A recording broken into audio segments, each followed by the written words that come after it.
Class में जो कि आपका चल रहा था वो चैप्टर वही कंटिन्यू है बेटा। आज इससे पहले की क्लास में मैंने आपको उसका अर्थ बताया था, संदर्भ प्रसंग व्याख्या, है ना। जो हमारा चल रहा था चैप्टर काव्य का राम लक्ष्मण परशुराम संवाद, है ना, कि जो कि गोस्वामी तुलसीदास जी द्वारा रचित, जो कि कैसे थे, भक्तिकालीन कवि थे गोस्वामी तुलसीदास जी, उनके द्वारा रचित रामचरितमानस। और उसका जो लिया था राम लक्ष्मण परशुराम संवाद, जो कि आपकी संकलित पाठ पुस्तक में है। तो अभी इससे पहले की क्लास में मैंने बेटा आपको हर एक वीडियो में यानी अपनी क्लास में एक एक चौपाई और दोहे का अर्थ बताया था। आज जो हमारा है बेटा उससे रिलेटेड क्वेश्चन आंसर। और जिसने वीडियो को अच्छे से देखा होगा, सुना होगा और समझे होंगे अर्थ को, व्याख्या, काव्य का सौंदर्य वगैरह समझा होगा, तो उसको निश्चित रूप से बेटा क्वेश्चन के आंसर देने में कहीं कोई कठिनाई नहीं होगी, क्योंकि जो है क्वेश्चन आंसर आपके पार्ट से रिलेटेड ही है क्वेश्चन आंसर। और जो ज्यादातर अक्सर क्या होता है बेटा, एग्जाम में यही आते हैं, बोर्ड एग्जाम में जो आपका एग्जाम होगा बोर्ड का, अक्सर इन्हीं क्वेश्चन से आते हैं क्वेश्चन। तो सब ध्यान से देखेंगे क्या है क्वेश्चन और खुद से कोशिश करेंगे। जब ये क्वेश्चन देखेंगे तो उनको समझ में आ जाएगा कि उनको कितना % दिमाग के अंदर तक गया है। क्लियर है बेटा?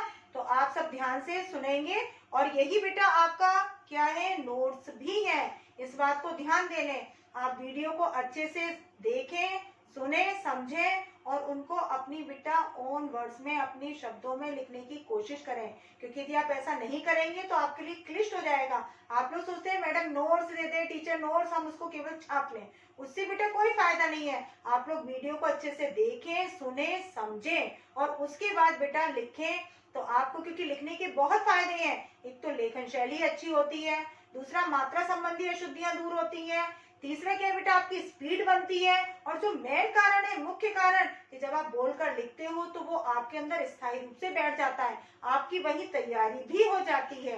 तो ये सब लिखने के फायदे हैं। बच्चे सोचते हैं ना लिख रहे हैं हम, टाइम वेस्ट कर रहे हैं, तो टाइम वेस्ट नहीं है बेटा, उससे बहुत फायदे हैं आपको। तो आप बेटा अपना कॉपी वर्क कंप्लीट करें, यही आपके नोट्स हैं, इनको देखें, सुने, अच्छे से समझें और लिखने की कोशिश करें। तो हमारा जो पहला क्वेश्चन है वो हमारा क्वेश्चन है बेटा पहला, कि परशुराम के क्रोध करने पर लक्ष्मण ने धनुष के टूट जाने के लिए कौन कौन से तर्क दिए। जो हमारा पहला क्वेश्चन, कि परशुराम के क्रोध करने पर लक्ष्मण ने धनुष के टूट जाने के लिए कौन कौन से तर्क दिए। तो लक्ष्मण ने क्या कहा था जब मुनि क्रोधित हो रहे थे, तो क्या कहा था कि बचपन में तो हमने ना जाने कितनी धनुष तोड़ी थी, कितनी धनुष तोड़ी थी, तब तो हे मुनि कभी आपने हम पर इस प्रकार का क्रोध नहीं किया। और इस धनुष में ऐसी क्या खासियत है, क्या विशेषता है कि जिसके टूट जाने पर आप इतना अधिक क्रोध कर रहे हैं, इतना अधिक गुस्सा कर रहे हैं। और ये तो राम की निगाह का धोखा था, दृष्टि का धोखा था। उन्होंने तो इसे क्या समझा था, मजबूत, कि ये मजबूत है, और मजबूत समझकर इसको छुआ भर था, और छूते के साथ क्या हो गया, टूट गया। इसमें उनका किसी भी प्रकार का कोई दोष नहीं है। और इस धनुष के टूटने पर कैसा लाभ, काछति लाभ जून धन तोड़ा, देखा राम नयन के बोले, है ना। तो इस धनुष के टूटने पर कैसा तो लाभ और कैसी हानि। यदि ये धनुष था तो भी कोई लाभ नहीं, और यदि आज नहीं भी है तो भी कोई हानि नहीं है। तो इस धनुष के टूटने पर कैसा लाभ, कैसी हानि। और आप क्या कर रहे हैं मुनि, व्यर्थ में ही गुस्सा कर रहे हैं। क्लियर बेटा? फिर से समझ ले आप कि क्या कहा था उन्होंने, लक्ष्मण ने, जब परशुराम क्रोधित हो रहे थे, क्या बोला था उन्होंने कि बचपन में यानी लड़कपन में न जाने हमने कितनी धनुषें तोड़ी थी, तब तो हे मुनि कभी आपने इस तरह का क्रोध नहीं किया। अब इस धनुष में ऐसी क्या है विशेषता कि इसके टूटने पर आप इतना अधिक क्रोध कर रहे हैं, आपको न जाने क्यों लगा इस धनुष से इतना अधिक। और ये तो क्या था, राम की नयन का यानी दृष्टि का धोखा हो गया था। उन्होंने तो इसे मजबूत समझा था, और मजबूत समझकर केवल इसको छुआ भर था, और छूते के साथ टूट गया। इसमें उनका किसी भी प्रकार का कोई दोष नहीं है। और इस धनुष के टूटने पर कैसा लाभ और कैसी हानि। यदि ये धनुष था तो भी कोई लाभ नहीं था, और यदि ये धनुष अब नहीं भी है तो इसके न रहने पर भी कोई हानि नहीं। तो मुनि आप क्यों गुस्सा कर रहे हो? क्लियर है बेटा? इतना आया समझ में? हमारा नेक्स्ट क्वेश्चन सेकंड नंबर का, कि परशुराम के क्रोध करने पर राम और लक्ष्मण की जो प्रतिक्रियाएं हुई उनके आधार पर दोनों के स्वभाव की विशेषताएं अपने शब्दों में लिखिए। ये इंपॉर्टेंट क्वेश्चन है बेटा, अक्सर एग्जाम में आता भी है। आपको पहले क्वेश्चन का मतलब समझना है कि परशुराम के क्रोध करने पर राम और लक्ष्मण की जो प्रतिक्रियाएं हुई उसके आधार पर आपको बेटा दोनों के स्वभाव की विशेषताएं बतानी है, यानी कैरेक्टर बताना है कि आपको उस आधार पर क्या निष्कर्ष निकलना है कि राम कैसे स्वभाव के थे या लक्ष्मण कैसे स्वभाव के थे। तो इसमें बेटा आप हेडिंग डालोगे शीर्षक राम के चरित्र की विशेषताएं और दूसरा डालोगे लक्ष्मण के चरित्र की विशेषताएं। अब राम की चरित्र की विशेषताएं, क्योंकि कुछ तो समानता ही है बेटा दोनों में, तो क्या है? राम क्या थे? रघुवंशी, सूर्यवंशी थे, रघुवंशी थे, रघु इनके पूर्वज थे ना, तो रघुवंशी थे, सूर्यवंशी थे। दूसरा देखने में सुंदर भी थे, सौम्य भी थे, वीर थे, साहसी थे, पराक्रमी थे, बलशाली थे। उसके अलावा बेटे क्या थे? शांत स्वभाव के थे, विनम्र स्वभाव के थे। ये कौन थे? राम थे, यानी उनका स्वभाव कैसा था? शांत थे, विनम्र स्वभाव के थे, गंभीर स्वभाव के थे, धैर्य धारण करने वाले थे। कौन थे? वो थे राम। तो ये क्या हुआ? राम के चरित्र की विशेषताएं कि राम कैसे थे, कि सबसे पहले तो बेटा कि राम थे सूर्यवंशी और रघुवंशी आप कह सकते हो। देखने में सौम्य थे, सुंदर थे, वीर थे, साहसी थे, बलशाली थे। उसके अलावा क्या थे बेटा कि जो मैन उनका क्या था कि वो शांत स्वभाव के थे, धैर्यशाली थे, यानी वो विनम्र स्वभाव के थे। कौन थे? राम थे। अब लक्ष्मण के चरित्र की विशेषताएं कि लक्ष्मण कैसे थे? कुछ तो समानता ही है कि वो भी कैसे थे? रघुवंशी थे, सूर्यवंशी थे, देखने में सौम्य लक्ष्मण भी थे, वीर भी थे, साहसी भी थे, पराक्रमी थे। लेकिन थोड़ा अंतर कि वो थे कैसे थे? लक्ष्मण उग्र स्वभाव के थे, चंचल थे, और कैसे थे? स्पष्टवादी थे, यानी उग्र स्वभाव के थे, चंचल थे, और कैसे थे? स्पष्टवादी होना, जो मुंह में आया वो बोल देना। तो ये क्या हो गया? लक्ष्मण के चरित्र की विशेषताएं। तो आपको उस आधार पर बताना है राम के चरित्र की विशेषताएं और क्या बताना है? लक्ष्मण के चरित्र की विशेषताएं। क्लियर है बेटा? इतना आया समझ में? अब हमारा नेक्स्ट है क्वेश्चन कि और दोनों क्या थे? एक दूसरे से प्यार करने वाले थे, लगाव रखने वाले थे, है ना, माता पिता के भक्त भी थे, सेवा करने वाले थे। तो ये सारी बातें, आज्ञा का पालन करने वाले, तो ये सब आप दे सकते हो। अब आगे है बेटा कि लक्ष्मण और परशुराम संवाद का जो अंश आपको सबसे अच्छा लगा उसे अपने शब्दों में संवाद शैली में लिखे। संवाद कहते हैं डायलॉग शैली में, है ना। तो जो भी है इसमें बेटा सबका अपना अलग अलग हो सकता है, किसी को वही पहला अच्छा लगा होगा अंश, तो किसी को दूसरा, तीसरा। तो उस आधार पर आपको लिखना है और संवाद शैली में डायलॉग में, जैसे परशुराम के तो परशुराम के, लक्ष्मण के हैं तो लक्ष्मण के, राम के हैं तो राम के, तो उस डायलॉग शैली में आपको संवाद शैली में लिखना है। तो इसमें तो सबकी ये आता नहीं है बेटा एग्जाम में, लेकिन फिर भी क्योंकि आपकी संकलित पाठ पुस्तक में था तो मैंने इसलिए करा दिया आपका कि थोड़ा सा आपके समझने की बात कि क्या है इसमें, क्या करना है आपको। क्लियर है? नेक्स्ट क्वेश्चन हमारा फोर्थ नंबर का क्या है कि प्रस्तुत काव्यांश के आधार पर लिखिए कि परशुराम ने अपने विषय में सभा में क्या क्या कहा। कि प्रस्तुत काव्यांश के आधार पर लिखिए कि परशुराम ने अपने विषय में सभा में क्या क्या कहा। काव्यांश बेटा काव्य प्लस अंश, यहाँ दीर्घ संधि हो गई है, काव्य प्लस अंश, आ प्लस आ बराबर क्या हो गया है? बड़ा आ, यानी काव्य का जो अंश मात्र है उसके आधार पर आपको बताना है। अब वो काव्यांश क्या है बेटा?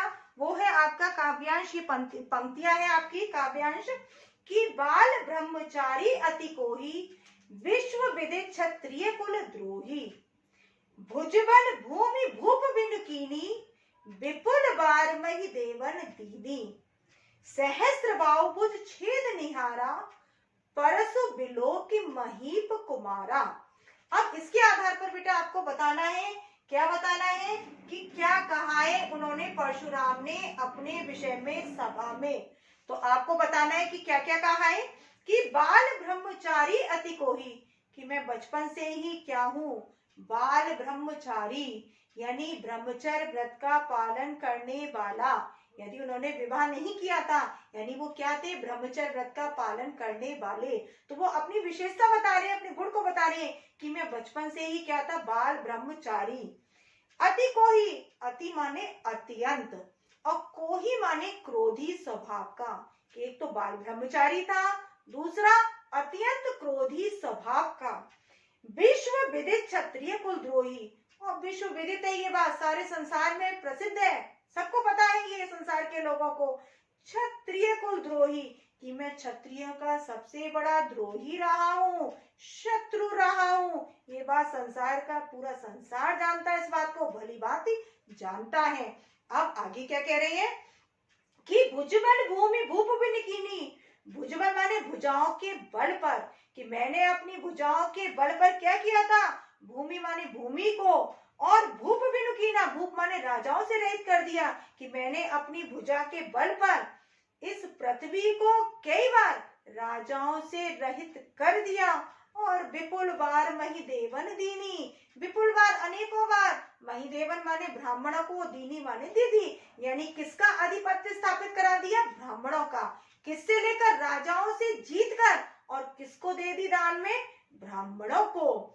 और सहस्त्र बाहुबल छेद निहारा, परस बिलोक महीप कुमारा, हे महीप कुमार, हे राजा के पुत्र, मेरे इस परसे को देखो, ये इतना घनघोर है कि इसने जो सहस्त्रबाहु राक्षस, उसकी जो हजारों भुजाएं थी, उस भुजाओं को इसी फरसे ने ही अलग किया है।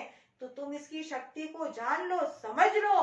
तो ये है बेटा, क्या है आपके काव्यांश के आधार पर जो परशुराम ने अपने विषय में कहा। क्लियर है बेटा। अब हमारा है नेक्स्ट क्वेश्चन।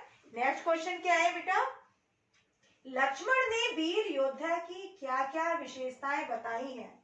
एक लक्ष्मण ने वीर योद्धा की, कि वीर योद्धा में क्या क्या क्वालिटी होनी चाहिए, क्या विशेषताएं।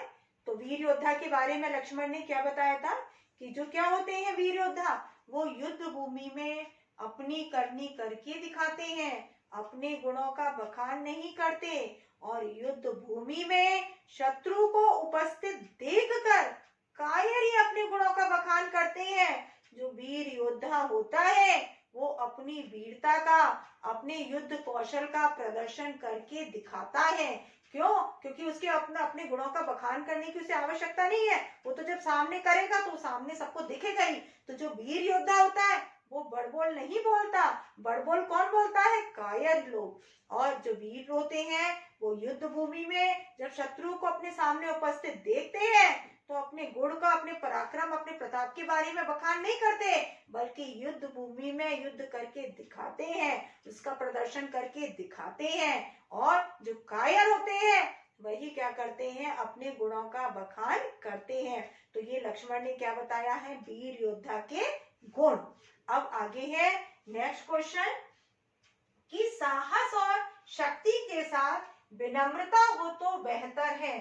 इस कथन पर अपने विचार लिखिए। बेटा इस क्वेश्चन को जरा ध्यान से सब सुनेंगे, समझेंगे, क्यों? क्योंकि अक्सर एग्जाम में आता भी है और मोरल वैल्यू बेस्ड क्वेश्चन है ये। तो सब इसको बेटा ध्यान से सुनेंगे और समझेंगे। पहले क्वेश्चन का मतलब कि साहस और शक्ति के साथ विनम्रता हो तो बेहतर है। इस कथन पर अपने विचार लिखिए। यदि आप साहसी हैं, शक्तिशाली भी हैं, लेकिन आपके साथ पास क्या है, यदि विनम्रता है, तब तो वो बेटा सोने पर सुहागा का काम। क्योंकि यदि आप विनम्र हैं, शांत स्वभाव के हैं, तो आपका कोई भी डिसीजन गलत नहीं होगा। आपके जो बिगड़ते काम हैं वो भी आपके बन जाएंगे अपनी सूझबूझ से, आपकी विनम्रता से। अब इसके विपरीत क्या है बेटा, कि यदि आप साहसी हैं, बलशाली भी है, वीर है, लेकिन क्या है आप क्रोधी स्वभाव के हैं, तो आप कई बार क्या है बेटा सही डिसीजन नहीं ले पाते, गलत निर्णय ले लेना। क्योंकि क्रोध में व्यक्ति अविवेकी हो जाता है, अंधा हो जाता है, उसकी जो सोचने समझने की शक्ति है, सामर्थ्य सब क्षीण हो जाती है, उसको सही गलत का पता नहीं लगता कि क्या उसके लिए उचित है और क्या उसके लिए अनुचित है। जब क्रोध शांत होता है तब उसको समझ में आता है कि ये मैंने गलत किया है। तो यदि आप क्या है विनम्र है तो वो आपका सोने पर सुहागा का काम करता है कि आप यदि क्या है साहस भी है आपके अंदर, शक्ति भी है और साथ में क्या है विनम्रता, तो वो आपकी क्या करती है सोने पर सुहागा का काम करती है। आप कभी भी कोई गलत निर्णय नहीं ले सकते। आपके सामने सबसे बड़ा बेटा उदाहरण आपने पढ़ा होगा रामायण वगैरह में, क्या रावण के बारे में। रावण क्या था बेटा कि त्रिकाल वेदता था, तीनों कालों का ज्ञाता था, उसके समान कोई बुद्धिमान नहीं हुआ, बलशाली था, सब कुछ था उसके पास, है ना। 1 लाख पुत्र 1.25 लाख नाती, तारा वड़ की दिया न बाती, लंका सपोर्ट समुद्र सिखाई, जात पवन सुत बार लाई। तो ये क्या है रावण के बारे में। 1 लाख पुत्र था, 1.25 लाख नाती थे, है ना, लेकिन उसके बावजूद भी उसके घर कोई भी नहीं रहा दिया बत्ती करने वाला, क्योंकि उसके अंदर क्या था अहम था, क्रोध का भाव था। और क्रोध में शक्ति क्या होती है सोचने समझने की क्षीण हो जाना। उसके अलावा सोने की उसकी लंका, और जो क्या थी चारों ओर खाई से घिरी हुई थी, वहां तक पहुंचना असंभव किसी का भी, लेकिन उसके बावजूद भी ना तो वो रहा ना उसकी सोने की लंका। तो सिर्फ क्या उसके क्रोध स्वाभाविक जो उसका स्वभाव था, क्रोधी स्वभाव का होना और अहम होना, जो कि उसके पतन का कारण बना। तो क्रोध में अब जैसा कि इसमें पाठ में बेटा कि जो राम थे वो क्या थे, आपको साधारण पे बताना है कि राम क्या थे, साहसी भी थे, शक्तिशाली भी थे, और उनके अंदर क्या था विनम्रता का भाव। और इसके विपरीत क्या थे परशुराम, भले ही उनमें शक्ति भी थी, साहस थी, लेकिन उनके अंदर क्या था बेटा क्रोध का भाव। और जिस कारण क्या किया था उन्होंने अपने पिता के कहने पर अपनी माता का ही वध कर दिया। क्योंकि मैंने आपको बताया ना कि बेटा कि क्रोध में व्यक्ति क्या हो जाता है अविवेकी, उसकी सोचने समझने की जो शक्ति होती है वो सारी क्या हो जाती है क्षीण हो जाती है, नष्ट हो जाती है। तो कई बार व्यक्ति क्या करता है बेटा बनता हुआ भी कार्य अपना बिगाड़ लेता है, सही डिसीजन नहीं ले पाता, गलत निर्णय लेकर अपने कार्य को ही बिगाड़ लेता है। और इसके विपरीत यदि आप में विनम्रता है तो आप कभी भी गलत निर्णय नहीं ले पाएंगे, सोच समझ कर करेंगे और जो आपके हमेशा उत्थान का कारण बनेगा। इसके विपरीत यदि आप क्रोधी स्वभाव के हैं तो वो आपका बनेगा पतन का कारण। क्लियर है। तो इसमें एक राम को माध्यम बनाकर और दूसरे में क्या है क्रोध में लेकर आप किसको परशुराम को माध्यम बनाकर। क्लियर है बेटा। अब हमारा है नेक्स्ट क्वेश्चन कि पाठ के आधार पर तुलसी की भाषा सौंदर्य पर प्रकाश डालिए। कि जो पाठ है आपका संकलित पाठ क्या है राम लक्ष्मण परशुराम संवाद, उसकी भाषा पर आपको प्रकाश डाला है, जो कि काव्य का सौंदर्य है आपका। कि भाषा क्या है अवधी भाषा, संस्कृत के तत्सम शब्दों का प्रयोग है, अलंकारों का भी सुंदर प्रयोग है, उसके अलावा चौपाई और दोहा छंद है, उसके अलावा जो आपका रस है रौद्र रस है और शांत रस है, शैली है वो आपकी है व्यंगात्मक शैली। तो ये है आपकी भाषा शैली। क्लियर है। जो आपका काव्य का सौंदर्य था वही आपका भाषा सौंदर्य, क्योंकि उसमें आपने भाषा की ही तो विशेषता लिखी थी, तो भाषा सौंदर्य। क्लियर है आपको, चाहे आप इसे काव्य सौंदर्य कह लो, चाहे शिल्प सौंदर्य कह लो, चाहे भाषा सौंदर्य। क्लियर है, सबको समझ में आया बेटा। अब हमारा नेक्स्ट क्वेश्चन नेक्स्ट है बेटा 8 नंबर का कि लक्ष्मण परशुराम संवाद के आधार पर परशुराम के चरित्र पर प्रकाश डालिए। कि लक्ष्मण परशुराम जो राम लक्ष्मण परशुराम संवाद है उसके आधार पर आपको परशुराम के चरित्र की विशेषताएं बतानी है। अभी तक राम लक्ष्मण की आपने बताई थी, अब किसकी बतानी है परशुराम। अब परशुराम क्या थे भृगुवंशी, राम थे रघुवंशी और लक्ष्मण रघुवंशी, परशुराम क्या थे भृगुवंशी, यानी भृगु वंश में उत्पन्न हुए थे, पैदा हुए थे, भृगु इनके पिता थे, तो ये क्या थे भृगुवंशी। दूसरा क्या था बेटा साहसी भी थे, शक्तिशाली भी थे।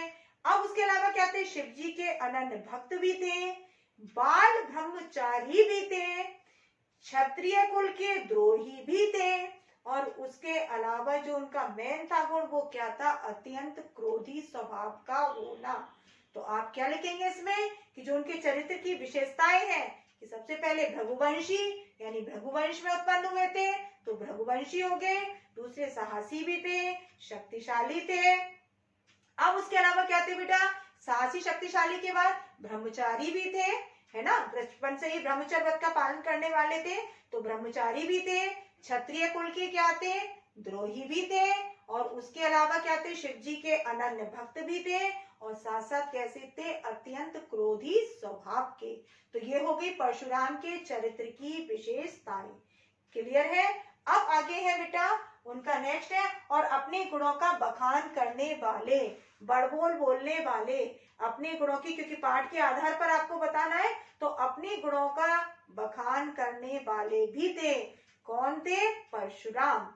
अब आगे है बेटा नेक्स्ट बेटा कि परशुराम के क्रोधित होने का क्या कारण था, क्या रीजन था परशुराम जो क्रोधित हुए थे, इतना उन्होंने गुस्सा किया था, तो क्या रीजन था, क्यों क्यों वो गुस्सा कर रहे थे। तो उसका कारण था कि जो धनुष उनको, उन्होंने किसकी आराधना की थी, शिव जी की। और शिव जी की क्योंकि वो अनन्य भक्त थे, उन्होंने प्रसन्न होकर उनको क्या दिया था, वो दिया था धनुष, जो उनको अत्यंत प्रिय था। और वो धनुष क्या हो गया था, टूट गया था, छीण हो गया था। तो जिस कारण से वो क्रोधित थे, क्योंकि उनके जो प्रिय धनुष था, प्रिय वस्तु, और ऐसा होता भी है बेटा कि हमारी जो प्रिय चीज है यदि टूटती है, खराब होती है, तो हमको कष्ट तकलीफ होती है ना, क्रोध भी आता है ना, गुस्सा भी आता है ना। तो वही क्या परशुराम का कि वो शिव के अनन्य भक्त थे, और शिव जी की कृपा से उनको क्या मिला था, वो धनुष जो उनको अत्यंत प्रिय था। और वो धनुष क्या हुआ था, स्वयंवर सभा में टूट गया था। तो जिस कारण से वो अत्यंत क्रोधित हो गए थे, और वही उनके गुस्से का कारण था, उनके क्रोध का कारण था।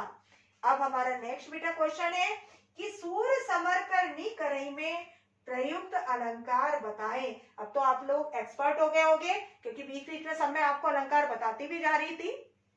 इससे पहले भी आपने जो था सूरदास के पद में अलंकार वगैरह सब अच्छे से समझा है, उत्साह वगैरह। तो अब तो बेटा आप बिल्कुल एक्सपर्ट हो गए होंगे। तो यहाँ पर बेटा है कि सूर समर, सा वर्ण की आवृत्ति है, सा सा, सूर में भी सा है, समर में भी सा है।